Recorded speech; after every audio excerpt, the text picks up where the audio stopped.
Assalamualaikum warahmatullahi wabarakatuh. Waalaikumsalam warahmatullahi wabarakatuh. Bagaimana kabar ini? Alhamdulillah sehat dan bahagia. Oh iya, alhamdulillah. Saya juga berterima kasih Bang. Iya. Patut bersyukur karena sempat memohon kepada Bapak untuk meluangkan waktu di dalam pelaksanaan wawancara ini dan ternyata Bapak betul-betul meluangkan waktu. Iya, siap. Sekali lagi terima kasih. Iya. Baik, barangkali sebelum wawancara Bang, saya memberikan gambaran sedikit tentang topik kita ini.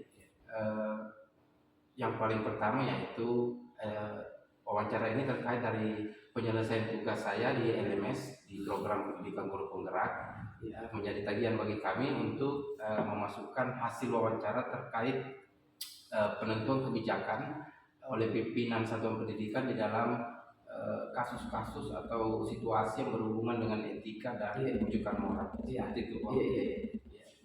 Kemudian yang kedua barangkali saya perlu jelas bahwa pembicaraan ini hanya terkait di dua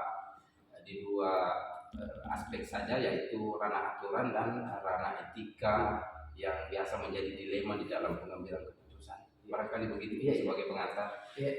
Bisa kita mulai? Siap. Ada beberapa pertanyaan yang akan saya berikan kepada Bapak. Mohon dijawab dengan baik sesuai dengan pengalaman pengambilan keputusan selama ini. Baik, yang paling pertama barangkali Pak, selama ini bagaimana Anda dapat mengidentifikasi kasus-kasus yang merupakan dilema etika dan rujukan moral? Terima kasih banyak. Iya. Pertama, saya melihat dari segi hukum. Apabila kasus tersebut merupakan pelanggaran hukum, berarti otomatis menjadi ranah hukum dan tidak untuk ditindaklanjuti kalau berbicara ranah hukum. Namun jika masih bisa dikatakan benar lawan benar, maka menjadi dilema etika dan dapat dilanjutkan dengan pengambilan keputusan. Iya, begitu. Kalau dilema etika lebih menekankan pada pengambilan keputusan yang tepat dan bijaksana, karena tidak ada keputusan yang salah di dalamnya, sedangkan rujukan moral antara benar dan salah. Jadi titik beratnya di situ adalah etika, tidak ada keputusan yang salah di dalamnya. Oke, begitu mungkin intinya. Terima kasih Bang, jawabannya luar biasa. Kita lanjut yang kedua Bang. Selama ini bagaimana Anda menjalankan pengambilan keputusan di sekolah, terutama untuk kasus-kasus di mana ada dua kepentingan yang sama-sama benar atau sama-sama mengandung nilai kebajikan. Misalnya kita diperhadapkan pada suatu kondisi yang dua-duanya itu adalah etika benar, tetapi kalau susah kita untuk mengambilnya, dipilih yang satu salah, dikorbankan yang satu, padahal yang satunya itu adalah benar juga. Begitu juga sebaliknya. Bagaimana menanggapinya? Terima kasih banyak. Ini dilematis. Sebelum kami mengambil keputusan, terlebih dahulu kami mengumpulkan fakta.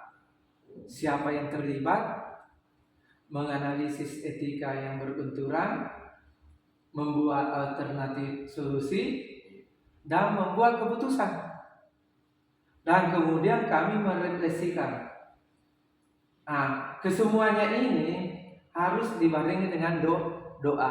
Karena tanpa doa, insyaallah segala sesuatunya akan berjalan dengan baik. Diawali dengan penelusuran masalah, kemudian mengidentifikasi masalah hingga terbentuknya suatu kesimpulan. Dari kesimpulan inilah sebagai dasar dalam pengambilan keputusan. Kami selaku kepala sekolah mengutamakan prioritas keputusan itu berpihak kepada murid, tetapi tetap memegang teguh kepada kebijaksanaan di situ. Tidak terlepas dari kebijakan. sesuai dengan hasil rapat harus ditetapkan begitu. Terima kasih.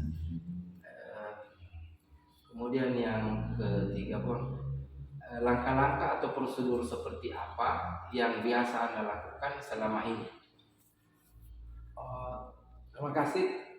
Langkah-langkah atau prosedur yang kami tempuh selama ini, pertama yaitu mengidentifikasi penyebab permasalahan, siapa yang terlibat, berdiskusi dengan warga sekolah, membuat beberapa solusi keputusan, menimbang dari berbagai sudut pandang sebelum memutuskan.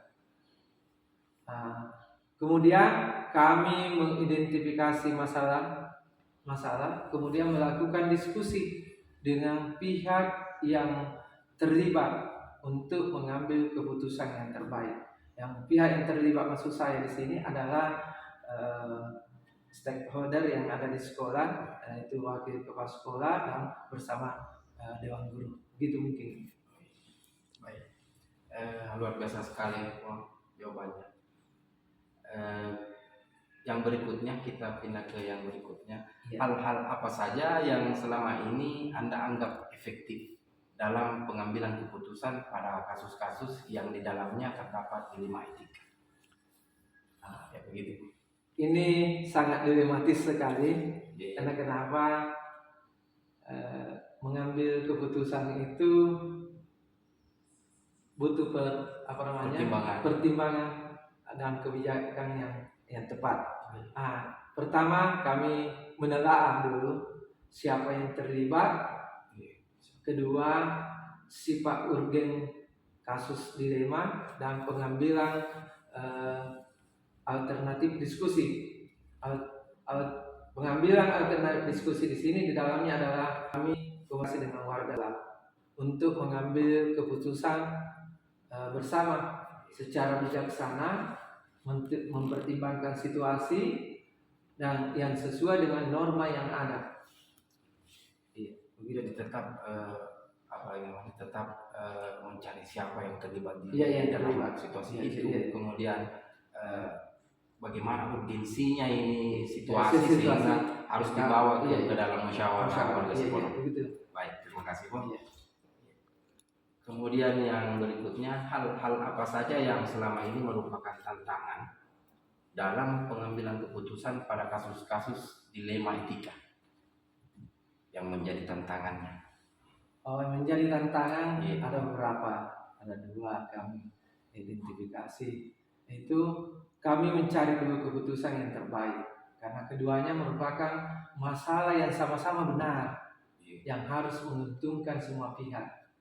Yang kedua, di saat keputusan yang diambil bertentangan dengan keputusan dari pihak lembaga, keputusan yang diambil terkadang melanggar prinsip keadilan bagi anggota yang lain, karena seolah-olah seperti ada perlakuan yang istimewa dari pihak yang pengambil keputusan. Begitu mungkin.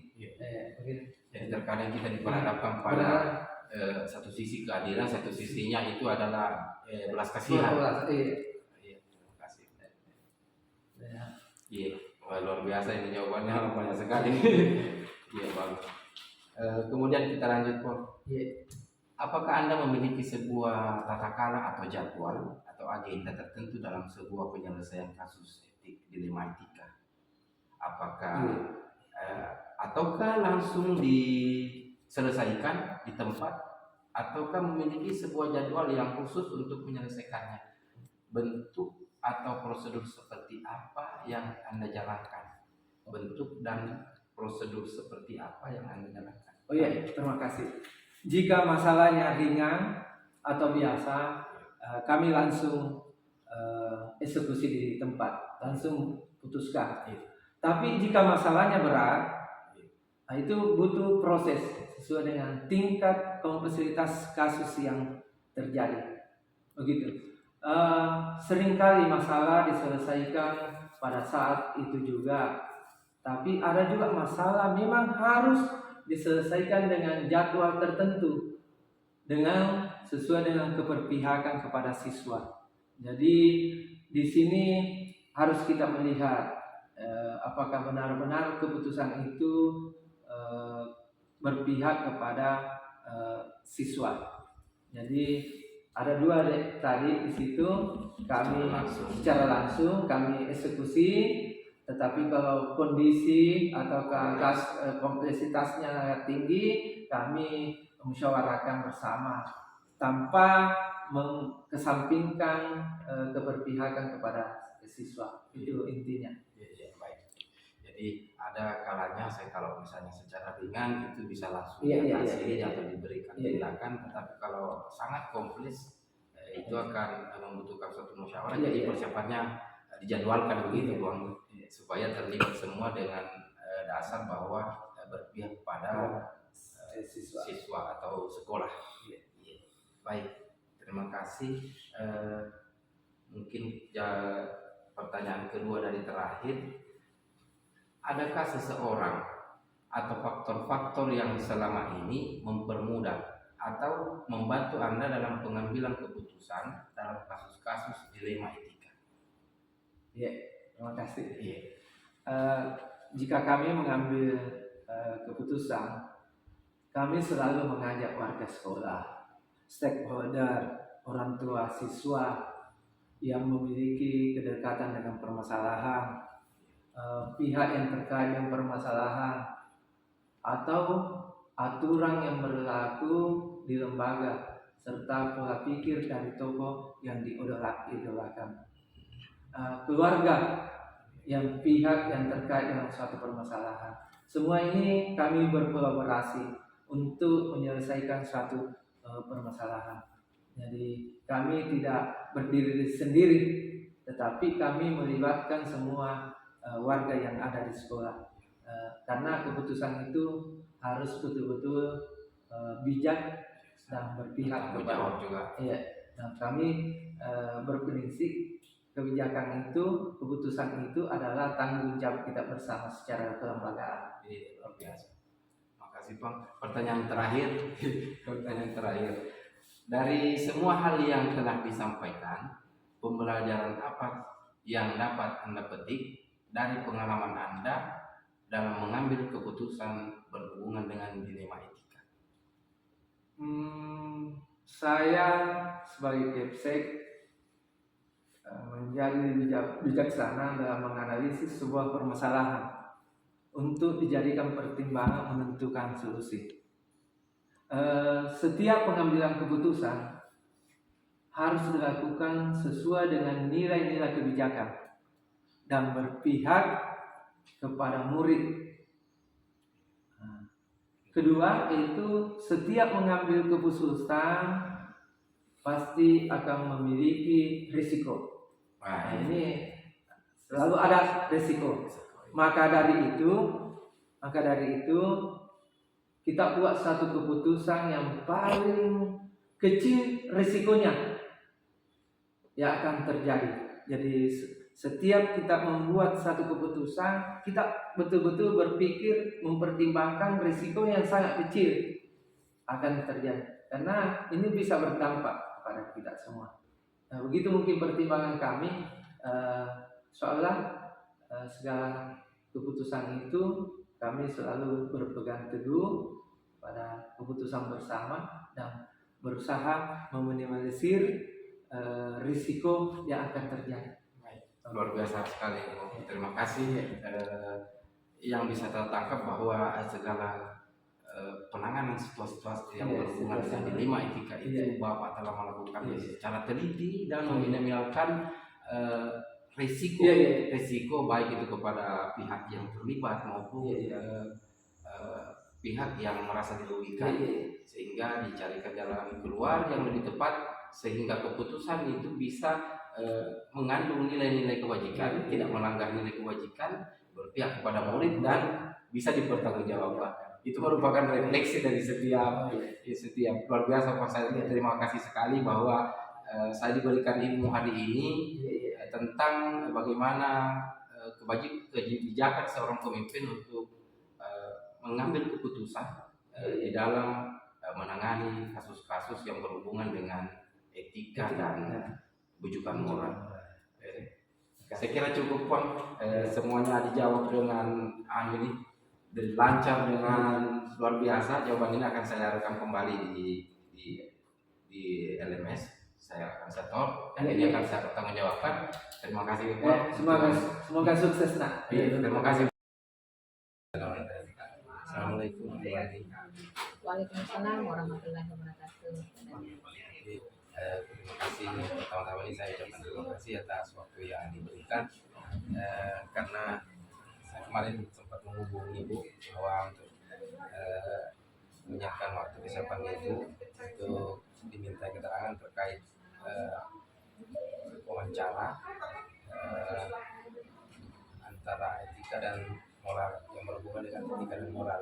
Jadi saya patut bersyukur bahwa hari ini saya diberikan waktu untuk bertemu Ibu untuk melangsungkan proses yang dimaksud. Barangkali kita bisa langsung saja buat masuk ke materi.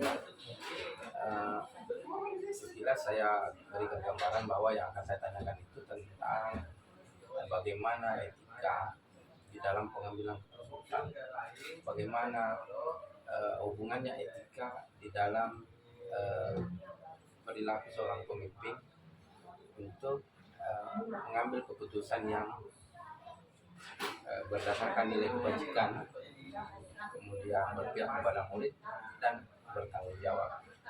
Karena pada dasarnya yang dijadikan landasan dalam pengambilan keputusan itu adalah ketiga aspek ini, seperti halnya yang ada di modul.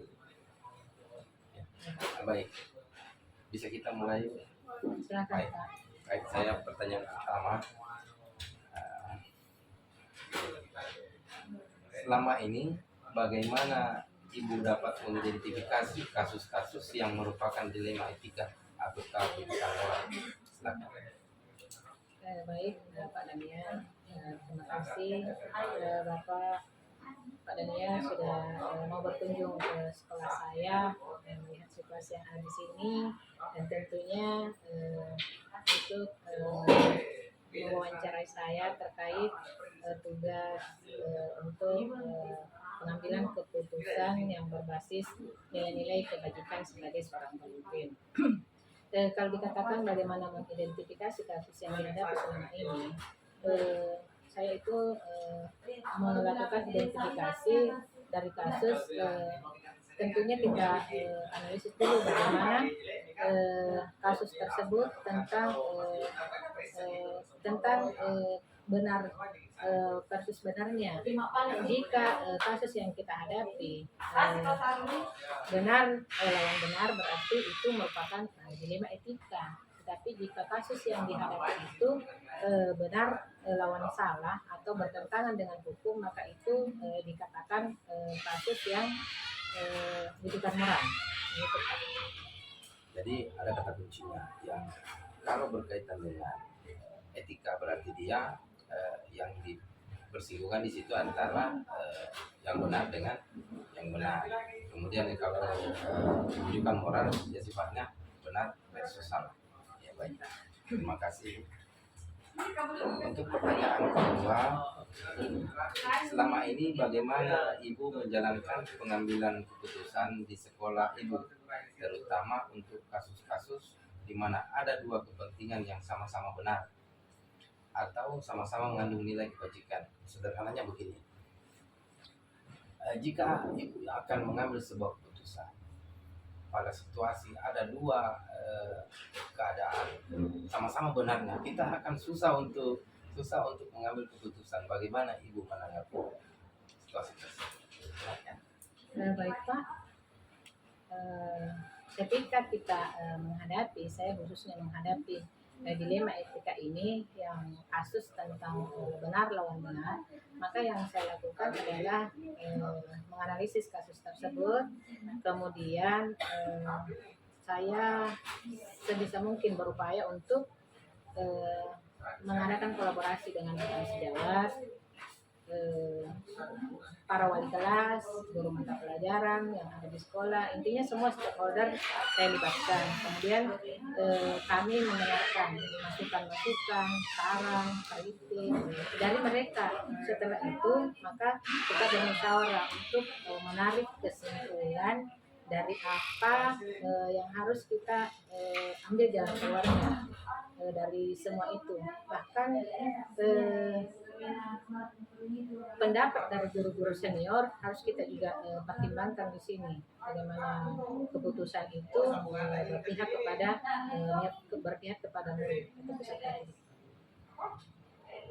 Jadi setiap pengambilan keputusan itu secara musyawarah intinya. Iya. Musyawarah dalam pengambilan keputusan, sehingga keberpihakan pada murid itu tidak diabaikan. Terima kasih. Kemudian yang ketiga, langkah-langkah atau prosedur seperti apa yang biasa Ibu lakukan selama ini? Kalau ditanyakan langkah-langkah atau prosedur yang dilakukan selama ini, tentunya untuk pengambilan keputusan itu kita harus selalu melibatkan rekan sejawat dalam pengambilan keputusan.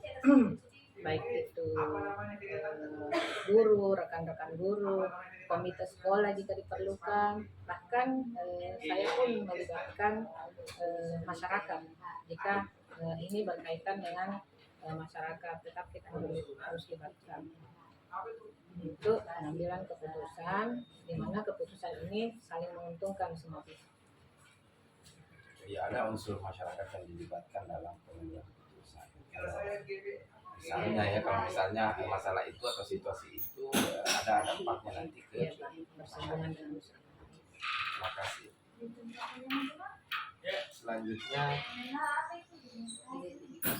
hal-hal apa saja yang selama ini Ibu anggap efektif dalam pengambilan keputusan pada kasus-kasus dilema etika? Misalnya, Ibu diperhadapkan pada dua situasi di mana Ibu harus memilih, kemudian Ibu pernah memilih salah satunya atau pernah melalui tahapan itu, proses pengambilan keputusan itu, yang mana paling efektif menurut Ibu? Kalau dikatakan hal-hal yang paling efektif dilakukan untuk pengambilan keputusan, tentunya yang paling efektif adalah kita bekerja sama, berkolaborasi. Kepala sekolah itu harus dibantu oleh rekan sejawat yang ada di sekolah, pihak pendidik, pengawas, itu bahkan intinya kita itu yang paling efektif adalah tidak mengambil keputusan sendiri. Kita harus bekerja sama, berkolaborasi untuk mengambil keputusan yang menguntungkan semua pihak. Jadi mengutamakan kolaborasi. Baik. Hal apa saja yang selama ini merupakan tantangan dalam pengambilan keputusan yang berhubungan dengan kasus dilema etika? Wah, kalau ditanyakan soal tantangan selama ini yang dihadapi dalam menyelesaikan kasus dilema etika, ada beberapa tantangan padanya. Di antaranya kurangnya komunikasi. Terus yang kedua, susah menyatukan pendapat dari rekan yang berbeda-beda. Persepsi. Iya, persepsinya susah disatukan. Yang ketiga, terkadang pemikiran dari rekan-rekan sejawat itu yang berbeda agak susah disamakan. Tetapi semua itu, tantangan itu bisa kita hadapi, bisa kita lalui dengan adanya tadi kolaborasi, musyawarah untuk mufakat. Tapi setidaknya tantangan itu bisa dilalui dengan meminimalkan risiko, barangkali begitu intinya. Iya. Risiko. Meminimalkan risiko. Baik, berikutnya Ibu. Apakah Ibu memiliki sebuah tata cara atau jadwal dalam sebuah penyelesaian kasus dilema? Kemudian apakah Anda langsung menyelesaikannya di tempat ataukah Anda membuatkan agenda khusus atau penjadwalan khusus untuk menyelesaikannya? Bentuk atau prosedur seperti apa yang Ibu jalankan? Baik Pak, kalau dikatakan tata kelola atau jadwal tentu yang dibuat untuk menyelesaikan suatu permasalahan, saya rasa di sini saya tidak mempunyai tata kelola karena setiap ada permasalahan maka sebisa mungkin kami ada permasalahan dilema etika ya yang dihadapi, maka saya sebagai pimpinan sebisa mungkin melakukan kolaborasi dengan teman-teman secara langsung, jadi tidak perlu dijadwalkan bahwa bulan sekian baru kita atasi karena memang permasalahan dilema etika yang dihadapi memungkinkan atau memang mengharuskan untuk segera diatasi karena ini kita harus pertimbangkan juga keadilan dengan kemanusiaannya sehingga harus secara langsung ditangani. Jadi kita mempertimbangkan faktor urgensi ya, urgensi penanganannya sehingga tidak ada yang merasa dirugikan secara langsung tanpa jadwal. Baik, kedua dari terakhir, adakah seseorang atau faktor-faktor yang selama ini mempermudah atau membantu Ibu dalam pengambilan keputusan dalam kasus-kasus dilema etika? Yang mempermudah saya dalam pengambilan keputusan dari kasus-kasus tentang dilema etika, kerjasama dari semua pihak yang ada di sekolah, semua stakeholder yang ada di sekolah, pimpinan dalam hal ini pengawas ikut membantu jika dibutuhkan, komite sekolah, bahkan ketika ada dilema etika yang dihadapi yang memang membutuhkan keterlibatan pihak dinas pendidikan, maka itu juga mempermudah kami untuk mengatasi masalah yang ada di sekolah. Jadi tetap melibatkan ya, yang berperan di situ untuk pengambilan keputusan yang lebih maksimal. Baik, terima kasih. Yang terakhir ini, dari semua hal yang telah disampaikan, pembelajaran apa yang dapat Ibu ambil atau petik dari pengalaman pengambilan keputusan dilema itu? Baik, kalau ditanya soal pembelajaran yang kita bisa petik dari permasalahan-permasalahan yang diselesaikan tentang dilema etika itu, saya banyak memetik pelajaran bahwa yang pertama itu ketika kita menghadapi masalah maka kita harus menyelesaikannya, kita tidak boleh menghindari masalah tersebut. Jangan menghindari masalah. Terus yang kedua, keputusan yang kita ambil tidak boleh berdasar keputusan pribadi, tetapi kita sebagai pimpinan harus melibatkan semua pihak yang ada di sekolah untuk mengambil keputusan yang saling menguntungkan semua belah pihak. Kemudian masalah yang kita ambil terlebih dahulu harus kita analisis, harus kita identifikasi sehingga pada akhirnya bisa menarik kesimpulan, di mana kesimpulan ini merupakan suatu penyelesaian yang kita peroleh dari hasil musyawarah bersama yang tentunya menguntungkan semua belah pihak juga terhadap peserta didik. Memperhitungkan yang apalagi segitiga tadi ya. Iya Pak. Nilai kebajikan, kemudian berpihak pada murid dan bisa dipertanggungjawabkan. Keputusan yang diambil itu dapat dipertanggungjawabkan. Tapi terkadang juga kita diperhadapkan pada suatu masalah yang memang agak susah ya, Iya, sangat susah meskipun semuanya sudah terlibat, tetapi masih susah juga untuk dipecahkan. Iya, betul sekali Pak. Terkadang memang ada masalah yang betul-betul membuat kita dilema, betul-betul dilema. Sampai energi kita terkuras beberapa hari hanya untuk itu. Ya, baik. Saya kira cukup Bu Andi. Terima kasih banyak ini. Ibu sudah memberikan pencerahan ke saya tentang teknik atau prosedur pengambilan keputusan yang sesuai dengan dasar pengambilan keputusan, yakni berdasarkan nilai kebajikan, berpihak pada murid dan bisa dipertanggungjawabkan. Itu pengalaman Ibu sudah diceritakan ke saya dalam hal proses pengambilan keputusan selama ini dan akan menjadi bahan bagi saya, referensi bagi saya di dalam menjalaninya nanti.